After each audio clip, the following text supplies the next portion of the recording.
holdan ozdiradiganlarigacha, masalan, cheksiz suv ostida nafas olish, noyob sovut bezaklar va hatto to'liq ishlaydigan o'zini teleportatsiya qila oladigani. Imkon qadar eng zo'r sovut to'plamiga ega bo'lish uchun barcha bosqichlarni bosib o'taman va yaxshi, men hozirgina oddiy olma sovut yasadim va biz qilishimiz kerak bo'lgan eng birinchi ish bu narsaga o'yinni buzadigan noqonuniy afzullarni qo'shish. Ya'ni himoya afzullari, masalan, olovdan, o'qdan, portlashdan, tushib ketishdan va oddiy himoya afzullari. Shunda siz hech qachon o'lmaysiz. Siz buni imkonsiz deb o'ylashingiz mumkin, chunki Minecraft bir vaqtning o'zida bir nechta himoya afzullariga ega bo'lishga ruxsat bermaydi. Xo'sh, aslida buni qilishning bitta maxfiy yo'li bor va u juda ham oddiy. Birinchidan biz barcha 5 turdagi himoya afzul kitoblarini olishimiz kerak va buni qilishning eng yaxshi yo'li qishloqlar bilan savdo qilishdir. Shunday ekan, keling bu yigitni qutiga qamab kafedra yasaymiz. Shunda u kutubxonachi kasbini oladi va afsullangan kitoblar bilan savdo qila oladi. Hozir u omad 2 sotyapti. Bu bizga kerak emas. Shuning uchun biz shunchaki kafedrani buzib qayta qo'yamiz. Bu esa uning savdolarini yangilaydi. Menimcha bu juda ham ko'p vaqt olsa kerak. Yaxshi, biz olovdan himoya to'rini oldik. Aslida bu men kutgandan uzoq vaqt olmadi. Bittasi ketdi, to'rttasi qoldi. Va agar siz qiziqayotgan bo'lsangiz, men bu qishloqlarni o'z qishlog'imdan ko'paytirish joyimdan olib kelganman. Yengil tushish to'rini olish uchun menga 7 daqiqa yu 51 soniya. Himoya to'rini olish uchun esa 4 daqiqa yu 53 soniya talab qildi. Yo xudoyim, men hozirgina kafedrani buzib qo'yishimga sal qoldi. Portlashdan himoya to'r ketdi. Dahshat, agar shuni buzib qo'yganimda yomon bo'lardi. To'g'risini aytsam, savdolardan chindan ham omadim kelyapti. Aslida bu ancha uzoq vaqt olishi kerak edi va meni qo'llarim ham og'rishni boshladi, lekin bizga faqat o'qdan himoya to'r kerak xolos. Demak, biroz vaqt o'tib bizda hammasi bor. Olovdan himoya, yengil tushish, oddiy himoya, portlashdan himoya va o'qdan himoya.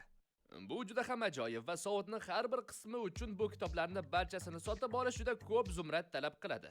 Zumrad olish uchun esa shunchaki temir fermamga boraman va bir dunyo temirni olsam bo'ldi. Va menda temirchi qishloqchilarning butun boshli armiyasi bor, mana qarang. Ular bitta temirni bitta zumradga almashadi. Agar o'ylab ko'rsangiz, menda asosan cheksiz zumradlar bor va bu yaxshi. Keling endi bir qancha kitoblar yasab olamiz va barcha himoya afzul kitoblarini sotib olamiz.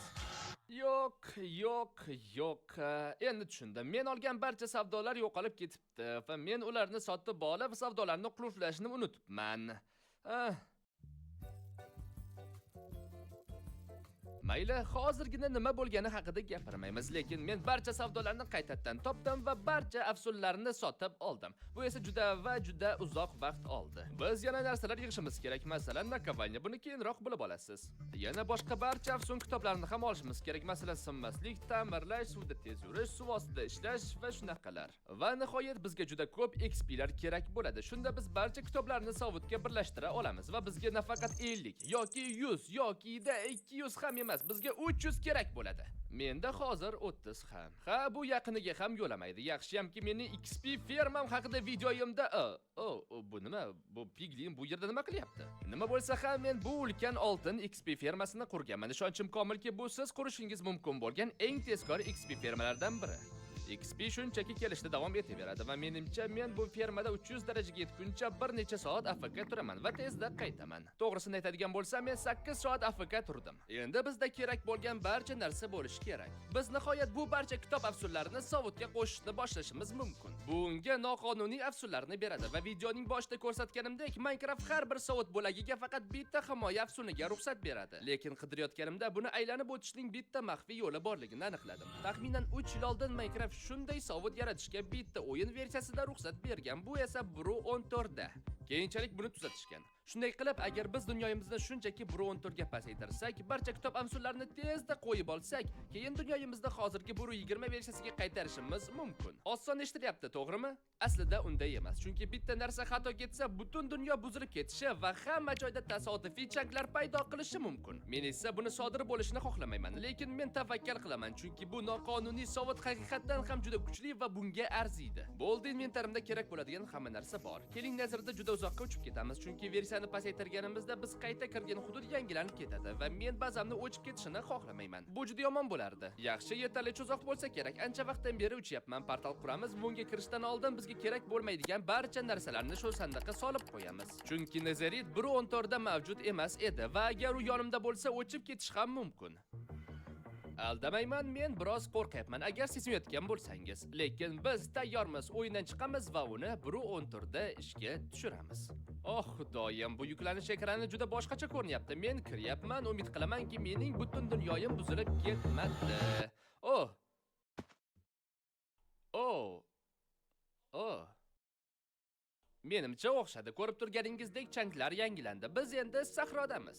Qarang, piramida turibdi. Hammayli keling ishimizni qilaylik va barcha kitoblarni sovutga afsullaylik. Menimcha dubulg'adan boshlaymiz va afsullarni sovutga qo'yishning o'ziga xos tartibi bor. Chunki agar shunday qilmasangiz, u juda qimmat bo'lib ketadi va hech narsa bo'lmaydi. Men buni qanday qilish bo'yicha YouTube'dagi qo'llanmaga amal qilyapman. Avval sinmaslik 3 bilan bo'lish kerak.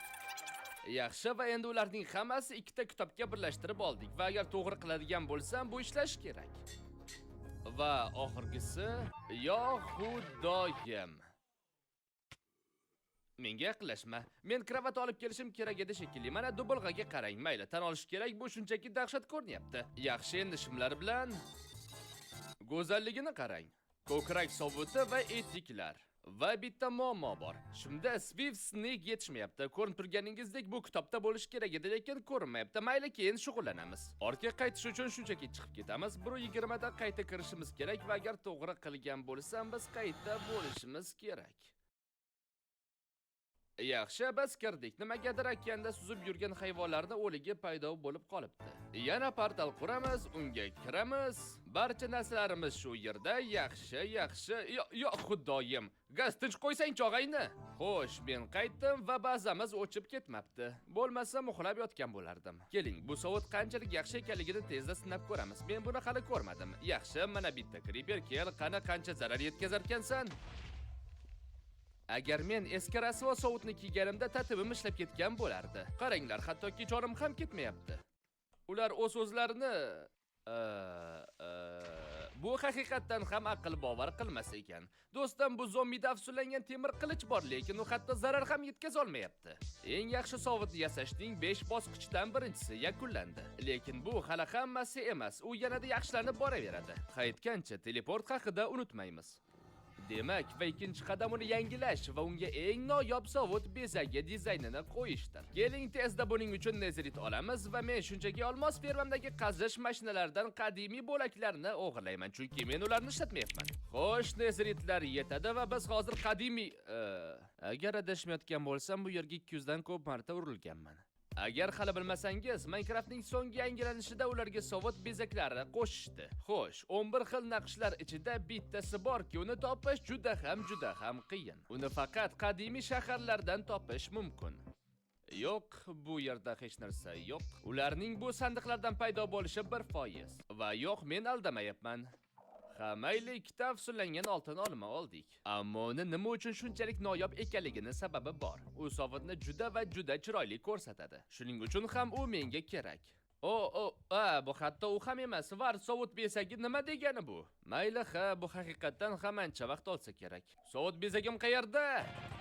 Keling, uni qanchalik tez topa olishimni ko'ramiz. Men shunchaki yugurib uni topguncha hamma sandiqlarni ochib chiqaman. Yaxshi, men boshqa qadimiy shaharga bordim. Menimcha bu yerda bor.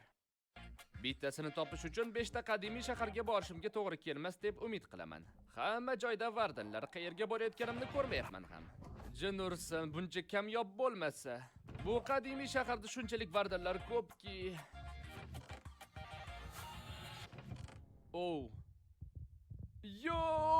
Va nihoyat men buni topdim. Bu unchalik ko'p vaqt olmadi. Uzog'i bilan 30 daqiqa ketdi. Bu ayni muddo bo'ldi, chunki bu qadimiy shaharda juda ko'p vardanlar ko'payib ketdi.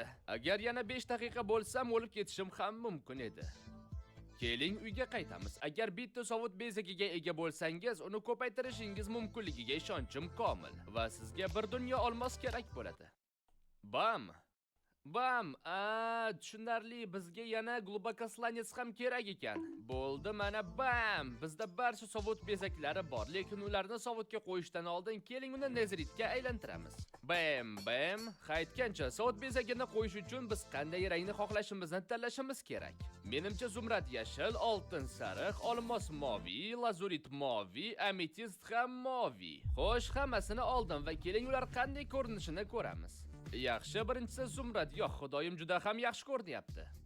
Oltin, olmos, bu juda ham menga yoqayapti.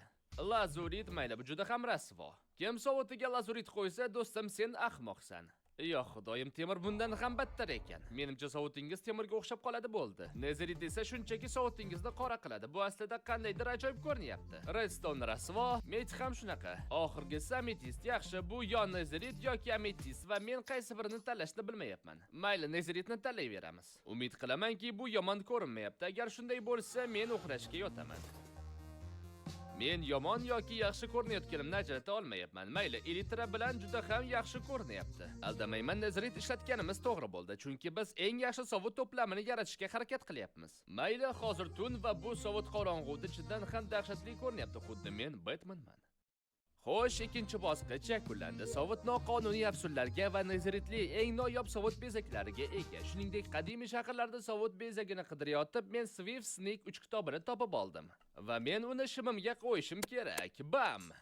Lekin hozir siz keyingi qadam nima ekanligi haqida qiziqayotgandirsiz, chunki eng yaxshi sovut to'plamini qilish uchun qo'limizdan kelgan hamma ishni qilib bo'ldik, to'g'rimi?